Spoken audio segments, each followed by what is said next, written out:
Gálatas capítulo 3, meus irmãos.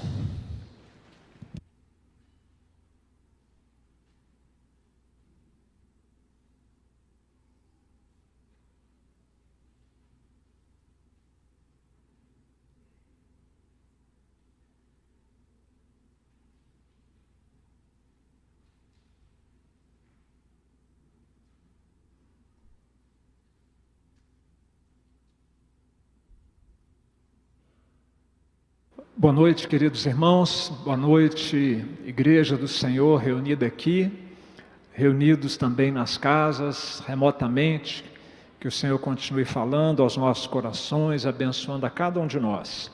Vamos nos alimentar também agora, meus irmãos, na exposição da palavra do Senhor, dando sequência à nossa série expositiva da carta de Gálatas, no capítulo 3, hoje, versos 26 a 29. Gálatas, capítulo 3, versos 26 a 29, leitura essa que eu convido a igreja a ler junto comigo, inclusive os irmãos que nos acompanham remotamente, a ler em voz audível também. Nós desenvolvemos, ou aprimoramos o nosso culto à distância. A gente não assiste culto à distância, a gente participa também, fazendo culto em casa. Então, vamos juntos fazer essa leitura. Leamos. Pois todos vós sois filhos de Deus, mediante a fé em Cristo Jesus. Porque todos quantos fostes batizados em Cristo, de Cristo vos revestistes. Dessarte, não pode haver judeu, nem grego, nem escravo, nem liberto, nem homem, nem mulher. Porque todos vós sois um em Cristo Jesus. E se sois de Cristo, também sois descendentes de Abraão e herdeiros segundo a promessa.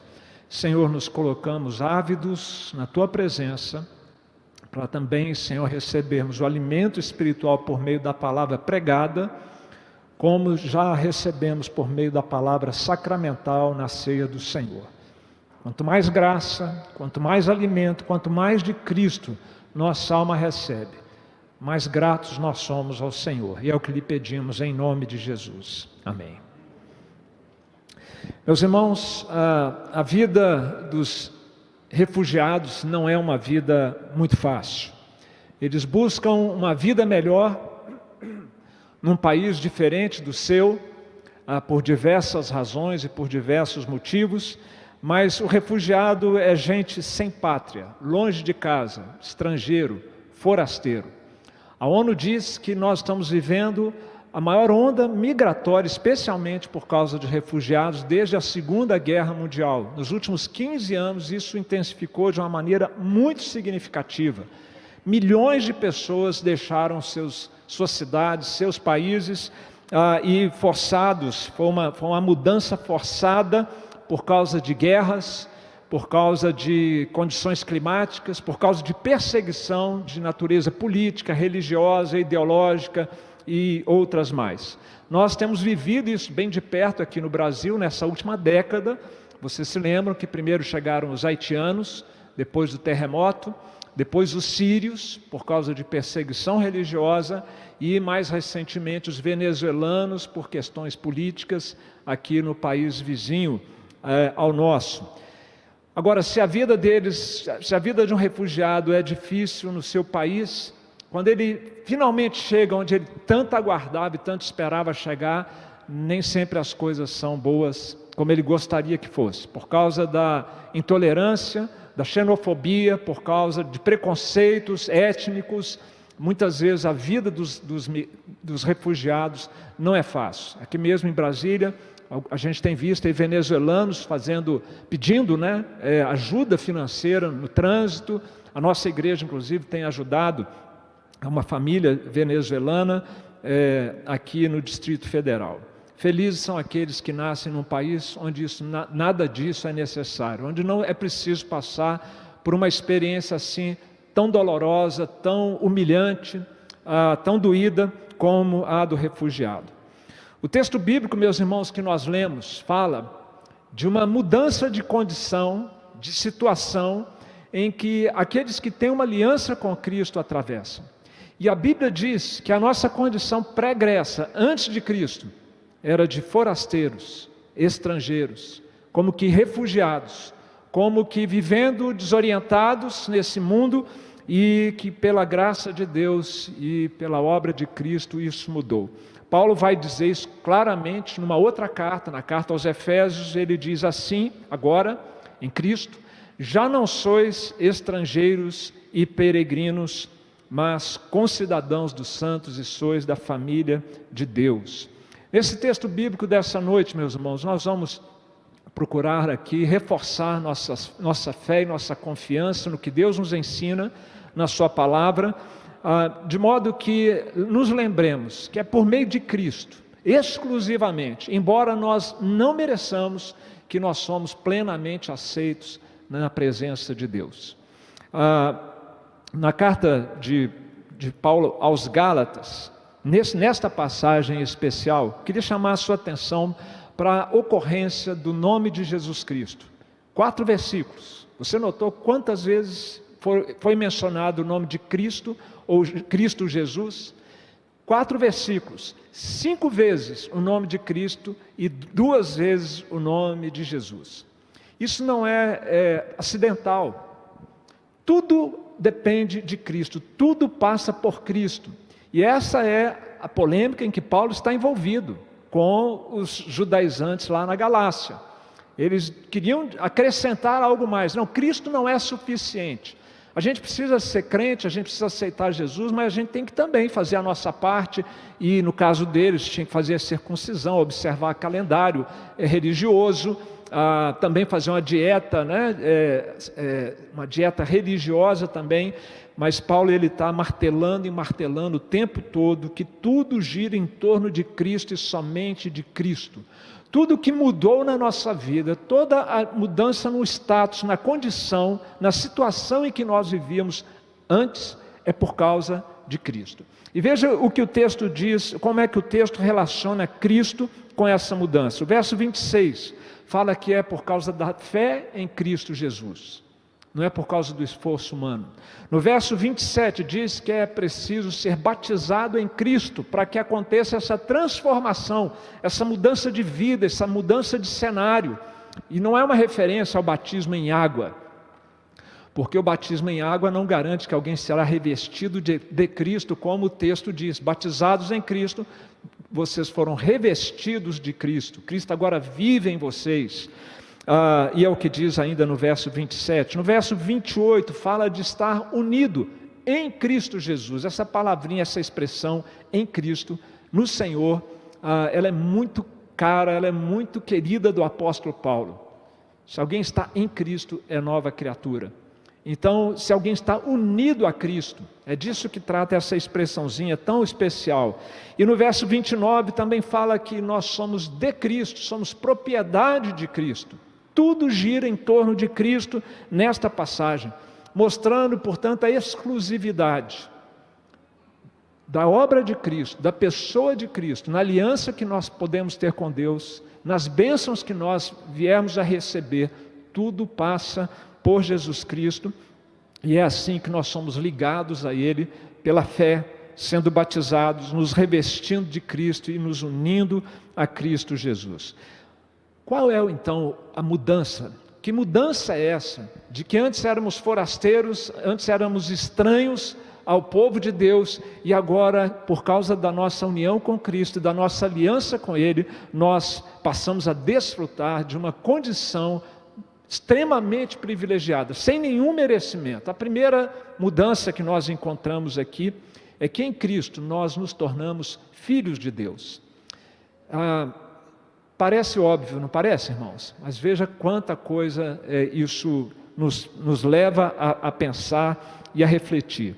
Somos, pois todos vós, verso 26, pois todos vós sois filhos de Deus, mediante a fé em Cristo Jesus. A gente lê isso aqui, e vai ter gente que vai ler e falar: está vendo? Todo mundo é filho de Deus. Está escrito, todos vós sois filhos de Deus. No final vai dar tudo certo. Deus é Pai, Deus é bom. Mas espera aí, tem um resto do versículo aqui, o restante do versículo. Todos vós sois filhos de Deus, mediante a fé em Cristo Jesus. Nenhum de nós nasce filho de Deus. Essa não é uma condição que se a pessoa se encontra nela por ter vindo a esse mundo. É algo que se alcança, é algo que se recebe, e sem merecimento. É pela graça, é pela bondade de Deus, pela mediação de Jesus Cristo. A palavra de Deus está deixando isso muito claro para nós. Meus queridos, a Bíblia fala da condição daqueles que nascem nesse mundo. E acho que a maioria aqui vai compreender isso, mas alguns vão ter dificuldade, outros não vão gostar de jeito nenhum disso que eu vou dizer. Nem todos nascem filhos de Deus. Ninguém nasce filho de Deus. A Bíblia diz que nós nascemos como filhos da desobediência. A nossa tendência é para a desobediência, a rebeldia contra Deus. Nós somos filhos da rebelião. Nós somos filhos da ira de Deus. Paulo diz isso nas suas cartas. E mais, Jesus, com toda a sua autoridade como filho de Deus, ele disse aos fariseus: vocês, fariseus, são filhos do diabo, porque vocês fazem a vontade do diabo. Por mais que isso seja desagradável de ouvir, por mais que isso seja politicamente incorreto, nossa intenção não é agredir ninguém que nos ouve aqui ou remotamente, mas é também não dourar a pílula e não encobrir a verdade dita por Jesus. Jesus disse que aqueles que não têm com ele uma aliança fazem a vontade, conscientemente ou não, do diabo, e são filhos do diabo, estão sob o poder do diabo, estão sob a crueldade e a maldade de Satanás. Mas a filiação é algo que, a filiação ao Pai, ao Deus Pai, é uma dádiva de Deus e é uma bênção de Deus. No capítulo 1 do Evangelho de João, no verso 11, está escrito: Jesus veio para o que era seu, povo judeu, mas os seus não receberam. Mas a todos quantos o receberam, deu-lhes o poder de serem feitos filhos de Deus. É algo que acontece, e que acontece com a gente de modo passivo. Deus faz em nós. Deu-lhes o poder de serem feitos filhos de Deus. Como? A saber, aos que creem no seu nome, os quais não nasceram do sangue, nem da vontade da carne, nem da vontade do homem. Não é algo que nós produzimos, não é algo que nós fazemos, mas João relata no seu evangelho: nasceram de Deus, novo nascimento. A condição de filhos de Deus se dá por meio da adoção e do novo nascimento. Na teologia a gente diz que, para descrever esse nosso novo relacionamento com Deus, do ponto de vista legal, você usa o termo adoção. Do ponto de vista ético, de transformação de caráter, você usa o termo novo nascimento. E o que Jesus, Paulo e os apóstolos todos ensinaram sobre este nosso relacionamento com Deus é surpreendente, meus irmãos, é chocante. Naquele momento em que o Novo Testamento estava sendo escrito, naquela cultura judaica onde nasceu o cristianismo, porque na antiguidade o povo judeu ensinava os seus filhos e a nação toda a se referirem a Deus de diversas maneiras. Por exemplo, Yahvé, você não pode falar nunca esse nome. Esse nome não se pronunciam. O judeu até hoje ele fala, quando ele quer falar de Deus, ele diz assim: o nome. Que o nome te abençoe, mas eles não falam Yahvé, é impronunciável, não pode falar o nome de Deus, não pode nem escrever. Mas tinha uma designação a Deus que eles não usavam: Pai. Um judeu não chamava Deus de Pai de maneira nenhuma. E sabe por quê? Quando Jesus chamava a Deus, e as orações de Jesus, todas ele se referia a Deus como Pai, os judeus ainda mais procuravam matá-lo, porque não somente violava o sábado, mas também dizia que Deus era seu próprio Pai, fazendo-se igual a Deus. Quem pode chamar a Deus de Pai, tem um relacionamento com Deus tão íntimo, que essa pessoa é Deus. E de fato era o que estava acontecendo ali com Jesus. Nós não somos deuses, mas por causa de Cristo, nós passamos a participar da natureza divina. Nós recebemos o Espírito Santo de Deus em nós, que nos transforma e nos torna então filhos de Deus, ainda que sejamos humanos e ainda que por enquanto sejamos imperfeitos. E Jesus, meus irmãos, estendeu esse privilégio a nós, seus discípulos. Esse privilégio que ele tinha, que os judeus não admitiam, ele estendeu a nós no momento em que ele nos ensina a orar, dizendo: Pai nosso que está nos céus. Meus queridos, a igreja é uma família que tem um pai, um filho e o restante adotados, que somos todos nós.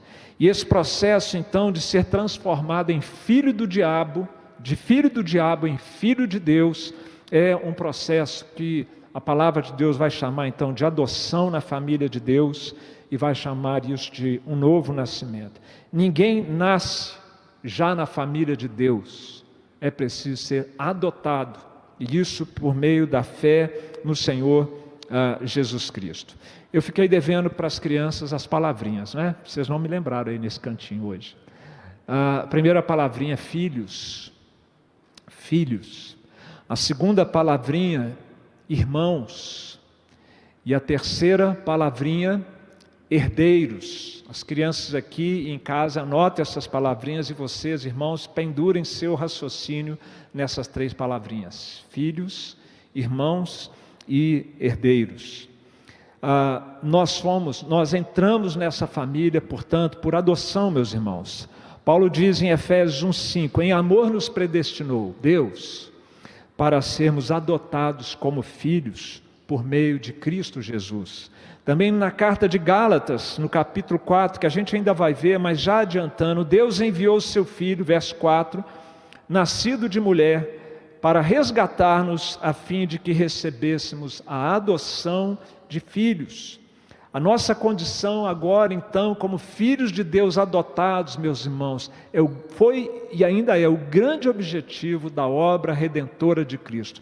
Nós somos criados para fazer parte da família de Deus. A queda jogou por terra, num primeiro momento, esse objetivo, mas Deus então realiza toda a obra da redenção, para cumprir aquele que sempre foi o seu objetivo, que nós fizéssemos parte da sua família, para a glória dele. Se temos então, meus irmãos, em resumo, se temos com Deus uma aliança por meio de Cristo, nós somos plenamente aceitos na sua presença como filhos de Deus. Na família de Deus não há membros de segunda categoria, nem nós em relação a Cristo somos membros de segunda categoria, porque nós não estamos separados dele, nós estamos unidos a Cristo. Ele é o cabeça, nós somos o corpo. Então Deus nos vê pelas vestes do seu Filho, nós somos revestidos de Cristo e nos aceita integralmente para um relacionamento com Ele. Vamos pensar então um pouquinho nas implicações de sermos filhos de Deus, ou desta realidade bíblica, né, de que o pecador precisa se tornar filho de Deus, ser adotado na família de Deus. Eu quero perguntar para você aqui, para os queridos que nos ouvem remotamente, quem sabe vão nos ouvir no futuro também, quando assistirem novamente essa mensagem: você já foi elevado da sua condição de criatura rebelde à posição privilegiada de filho de Deus, sem nenhum merecimento, colocando a sua fé totalmente no Senhor Jesus Cristo? Você já está nessa posição de filho de Deus, não pode ter dúvida. Se você tiver o Espírito Santo de Deus no seu coração, você não terá dúvidas. E se você não tiver o Espírito Santo, você não vai conseguir ter certeza disso.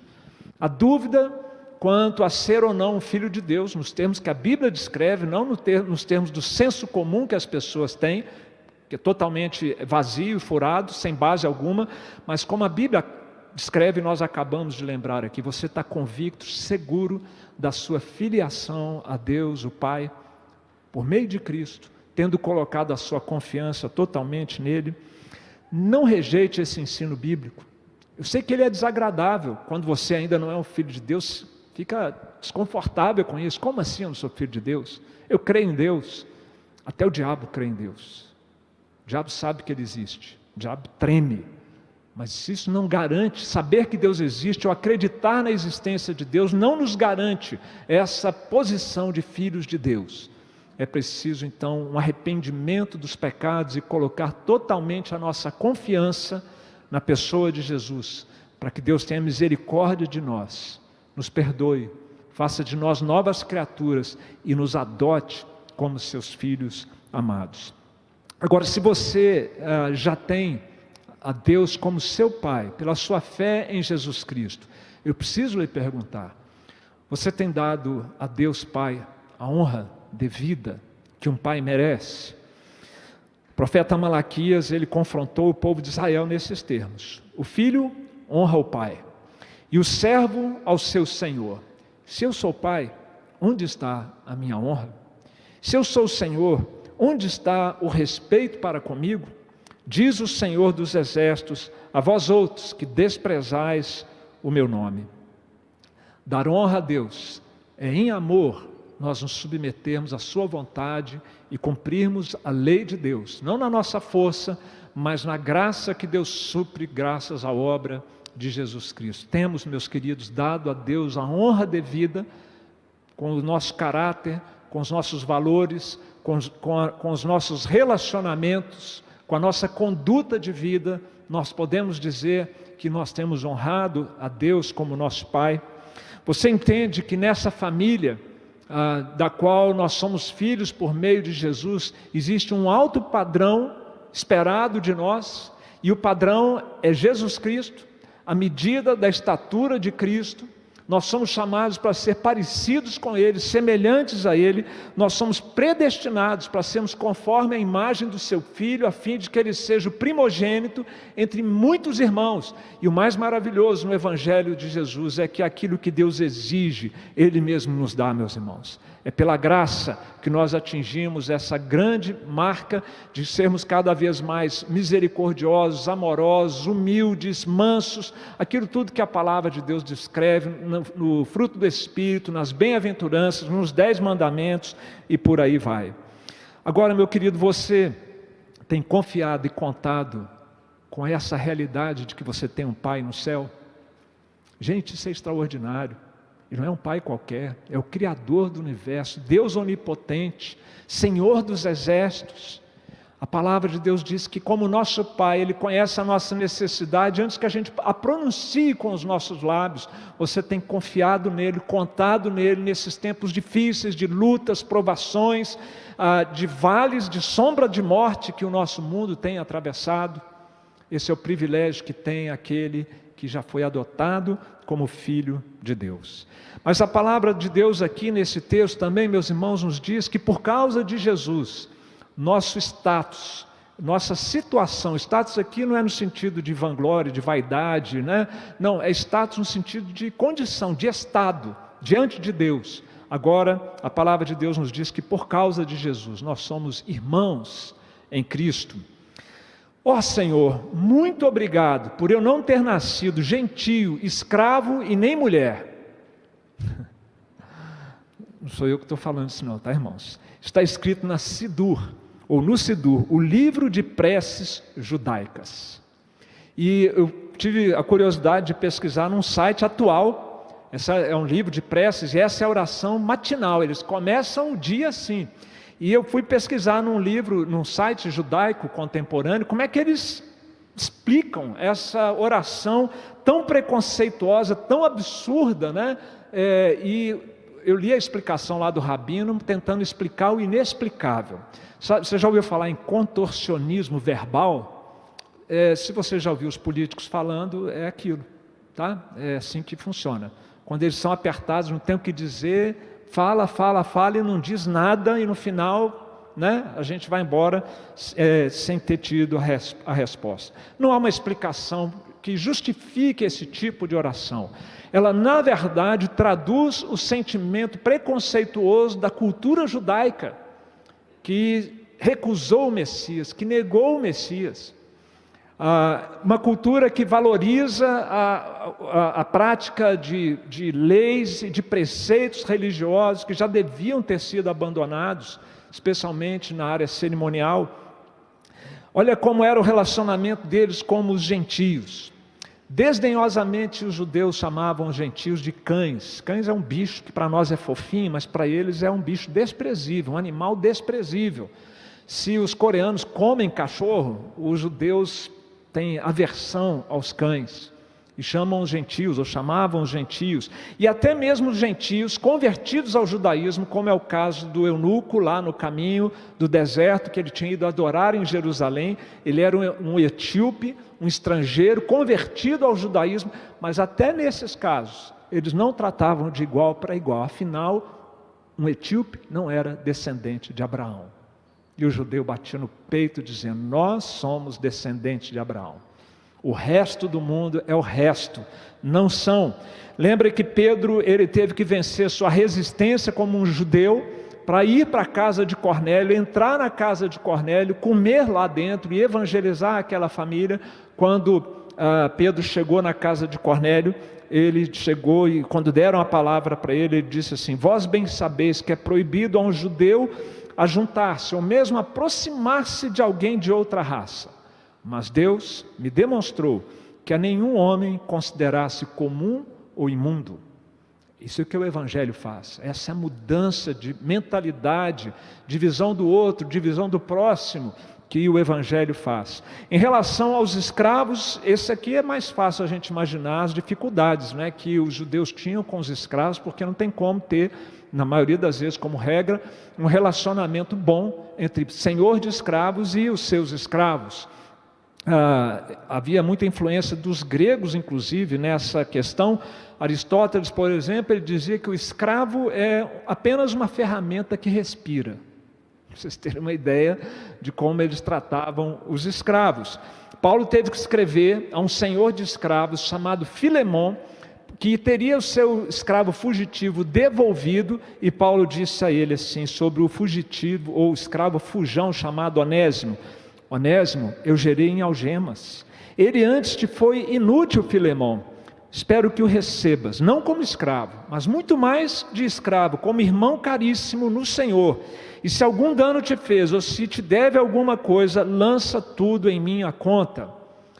E o preconceito contra as mulheres? Esse aí também, é fácil perceber também a grande dificuldade que existia. Lembram de quando aquela mulher adúltera foi trazida para ser lapidada ou apedrejada?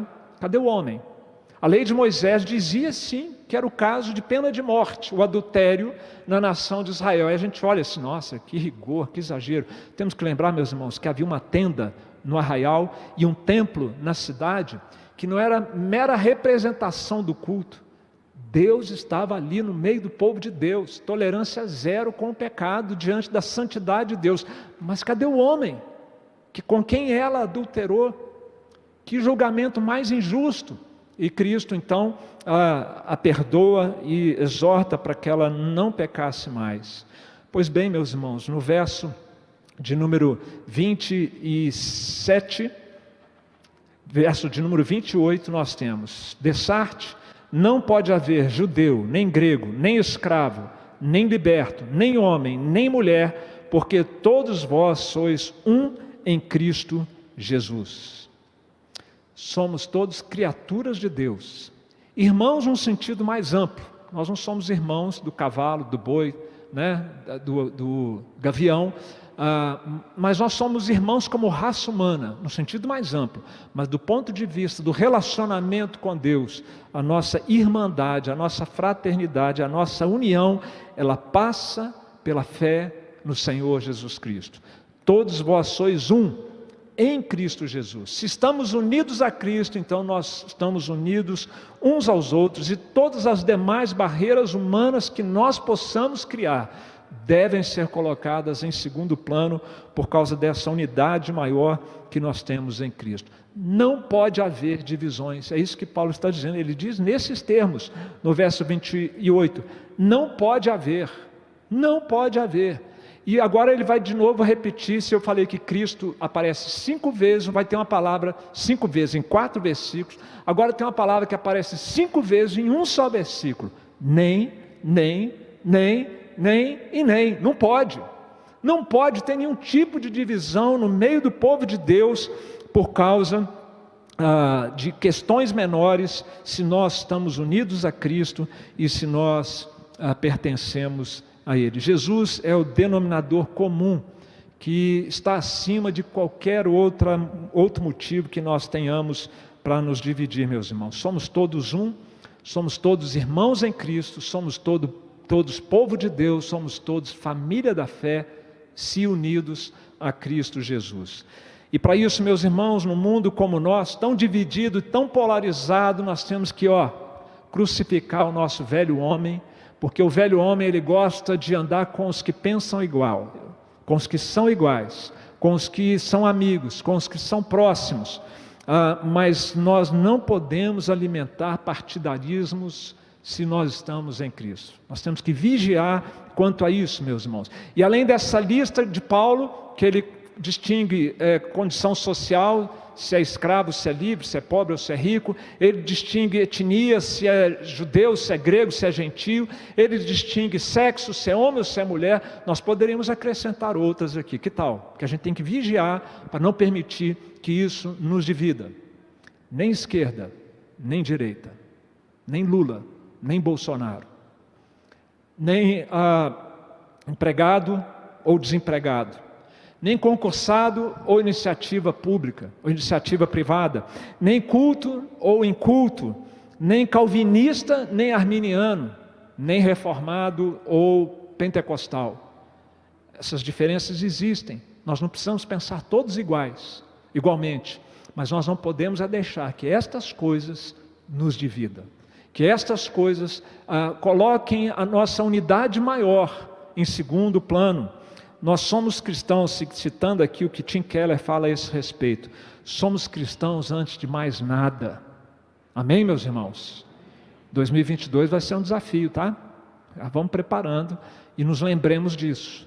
Ano de eleição, somos todos cristãos antes de mais nada e acima de tudo. E se nós estamos unidos a Cristo e unidos uns com os outros, citando totalmente fora de contexto, mas apropriadamente, o que Deus uniu, não separe o homem. Amém, meus irmãos?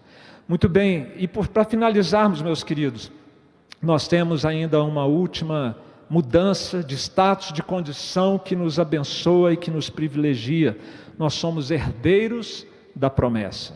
Verso 29, e se sois de Cristo, também sois descendentes de Abraão e herdeiros segundo a promessa. C.S. Lewis, citando Chesterton, ele disse que os apaixonados têm a tendência natural de fazer promessas um ao outro.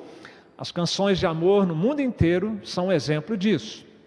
Com o passar do tempo, a maioria delas não é cumprida. Deus é um Deus de promessas. E Deus é um Deus de promessas porque Deus é amor e Ele é fiel. Ele não precisava nos prometer nada, Ele não precisava nos conceder nada, mas Ele, por amor, pela sua misericórdia, Ele fez promessas maravilhosas para nós. E o capítulo 3 de Gálatas é o capítulo de Abraão no livro de Gálatas. É onde Abraão é colocado na lupa para realçar o Evangelho de Jesus Cristo. Na verdade, nesse capítulo, Paulo diz que o Evangelho foi anunciado primeiro a Abraão. O Evangelho de Abraão é o mesmo Evangelho de Paulo, que é o Evangelho de Cristo, que é o Evangelho que nós estamos estudando nessa carta e ouvindo a vida inteira, meus irmãos, numa boa igreja, por onde é que nós tenhamos passado.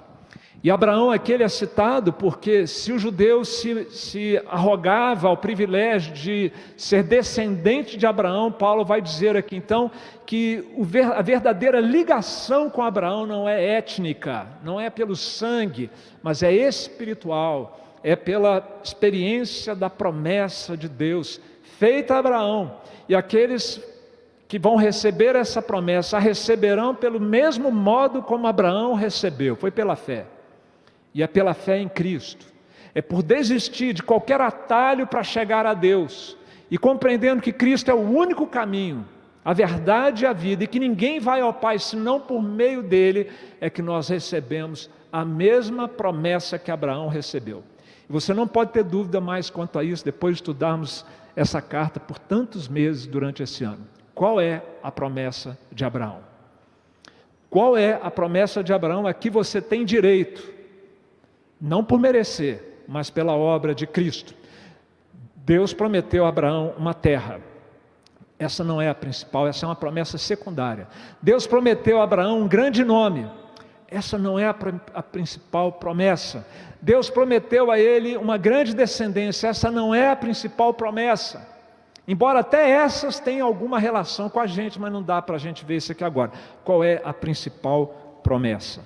Essa principal promessa, meus irmãos, está em Gênesis 17:7. Estabelecerei a minha aliança entre mim e ti, Abraão, e a tua descendência. Aqui você está incluído, se você é um homem crente, uma mulher crente. No decurso das suas gerações, aliança perpétua, agora vem a principal promessa, para ser o teu Deus e o da tua descendência. Irmãos, tem alguma coisa que possa ser melhor do que isso? Dinheiro? Família? Saúde? E não ter Deus como seu pai, como aquele que é o cabeça da sua família, como povo de Deus? A maior das bênçãos, meus irmãos, é nós termos a Deus como nosso Deus, como nosso Pai, e podemos contar com tudo aquilo que Ele preparou para aqueles que o amam, e que nós já estamos experimentando. Essa é a herança é ter um relacionamento com Deus por meio do Filho. E se isso parasse aí, já não precisaríamos de mais nada, mas Deus ainda nos permite, nos dá para nós desfrutarmos de inúmeras bênçãos no presente e tantas outras que Ele está preparando para nós. E para que tudo isso nós possamos compreender, experimentar, Ele nos deu o seu Espírito Santo. Por isso, Paulo vai dizer na carta, no capítulo 14, neste capítulo mesmo, a bênção de Abraão chegou aos gentios em Jesus Cristo, a fim de que recebêssemos pela fé o Espírito Santo prometido. Meus queridos, essas são as bênçãos especiais que o Senhor tem reservado para nós como seu povo, pela fé, pela mediação de Jesus Cristo. Você ganhou uma herança. E que herança? A herança da promessa de ter com Deus um relacionamento, e no momento em que você creu, essa herança é sua, indelevelmente, para todos sempre, independente dos altos e baixos, das suas emoções, dos sentimentos, dos problemas, das circunstâncias. Essa herança de Deus é irrevogável na sua vida. Só que tem um detalhe importante: Jesus também recebeu uma herança e nos fez co-herdeiros com Ele. Ele recebeu um reino e nós vamos reinar com Ele, mas antes dele receber o reino, Ele passou pelo caminho que levou até a cruz da obediência. A herança é nossa, nós já estamos desfrutando, mas para nós fruirmos dela e desfrutarmos dela completamente na eternidade, nós temos também um grande caminho de obediência pela frente. Não para merecer, foi pela graça, mas Deus quer nos moldar, quer nos preparar, quer trabalhar o nosso caráter cristão para aquele dia quando nós vamos desfrutar dela totalmente. E se o caminho antes da herança de Cristo, antes da coroa, passou pela cruz e pelo sofrimento, e ele foi aperfeiçoado, a palavra de Deus nos diz, na sua humanidade, nós não deveríamos, meus irmãos, estranhar que toda essa situação que hoje acontece no nosso mundo, de sofrimentos, de luto, de doenças, contribuam também para trabalhar o nosso caráter, a nossa fé, e nos preparar para recebermos completamente a herança que o Senhor tem para nós. Meus queridos, nós começamos falando dos refugiados, que não têm pátria, que são estrangeiros, que são forasteiros. Essa era a nossa condição até que Cristo nos encontrou. John Bunyan, quando ele escreveu no cativeiro, aquele clássico Peregrino, um dos livros mais lidos desde então, ele conta que no finalzinho ali da sua história, quando o cristão e o seu irmão esperançoso estavam finalmente chegando, atravessaram o rio da morte, foi uma travessia muito difícil, e do lado de lá do rio, então finalmente eles são recebidos por dois anjos. Os dois anjos dão as boas-vindas, conversam ali na entrada da cidade celestial, mas quando eles estavam passando pelo portão, eles viram escrito num letreiro ou numa placa grande sobre o portão celestial: a senha de acesso para aqueles que chegam ali. E ali estava escrito naquele letreiro, ou naquela placa com letras douradas: bem-aventurados aqueles que lavam as suas vestiduras no sangue do Cordeiro, para que lhes assista o direito à árvore da vida e entrem na cidade pelas portas. Não somos mais estrangeiros, meus irmãos, não somos mais forasteiros, não somos mais vizinhos, não somos mais os de fora, nós somos aqueles que fazem parte da família de Deus, do povo de Deus, e que vão entrar pelas portas da cidade celestial, em Cristo, por meio de Cristo, e somente por meio de Jesus Cristo. Graças a Deus por isso, meus irmãos, louvado seja o nosso Deus. Amém, meus irmãos?